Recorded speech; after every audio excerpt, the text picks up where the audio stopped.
എന്തായടാ? ഓ മൂവായിരപ്പ. അതും ഒന്നും നടന്നില്ലേ? മടുത്തിപ്പ. ഞാൻ ഈ കൂലിപ്പണിക്ക് ഇറങ്ങി. പഠിച്ച പഠിപ്പിന്റെ പണിയൊന്നും കിട്ടുന്നില്ല. കുറെ കീരി ഇറങ്ങി ആകെ മടുത്ത്. അതെന്തിപ്പ എനിക്ക് അങ്ങനെ തോന്നാനേ? എത്ര വെച്ചിട്ട് ഞങ്ങൾ ഇങ്ങനെ പണിക്ക് പോകുന്നു? നമുക്ക് വയസ്സായി വരില്ലേ. പണി കിട്ടിയില്ലെങ്കിലും കുഴപ്പമില്ലേ. ഈ ആൾക്കാരെ പറച്ചിലെ കൊണ്ട് ആകെ കുടുങ്ങി. പണിയൊന്നും ആയില്ലേ, ജോലി കിട്ടിയില്ലേ, ഇപ്പൊ പണിയൊന്നും കിട്ടണില്ലേ, ആകെ ആൾക്കാരെ കൊണ്ട് കുടുങ്ങി. കൂലിപ്പണിക്ക് പോകുന്ന അറിഞ്ഞില്ലേ? കൂലിപ്പണി അത്ര മോശമുള്ള കാര്യമൊന്നല്ല.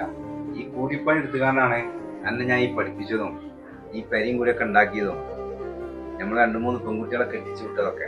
അന്നെ ഞാൻ പഠിപ്പിച്ചപ്പോഴേ ഇജ്ജ് അതാവ് ഇതാവ് എന്നറിയാൻ ഞാൻ നിർബന്ധിച്ച് പഠിപ്പിച്ചിട്ടില്ല. അന്റെ ഇഷ്ടത്തിന് ഇജ്ജ് ആഗ്രഹിച്ച ജോലി കിട്ടണമെന്ന് വിചാരിച്ച് ഇജ്ജ് പഠിച്ച പഠിപ്പാണ്. അപ്പൊ അതുകൊണ്ട് അനക്ക് ആഗ്രഹിച്ച ജോലി കിട്ടുന്നത് വരെ നിങ്ങളെല്ലാരും പോറ്റാൻ ഇന്നിനെ കൊണ്ട് പറ്റും. ഇന്ന് എനിക്ക് നയിച്ചാന് ആവതുണ്ട്. പിന്നെ ആൾക്കാർ ഈ പറയണ്ടൊക്കെ ബാപ്പാനോടുള്ള സ്നേഹം കൊണ്ട് പറയണ്ട. അത് ഇജ്ജ് കാര്യാക്കണ്ട. ഇജ്ജ് പരിശ്രമിക്കുന്ന ആൾക്കാർക്ക് ഇന്നല്ലെങ്കിൽ നാളെ വിജയം എന്തായാലും ഉറപ്പാ. അന്ന് എന്നോട് ഈ ചോദിക്കണ നാട്ടുകാരില്ലേ, ഓല് എന്നെ പറ്റി നല്ലത് പറഞ്ഞൊരു സമയം വരും.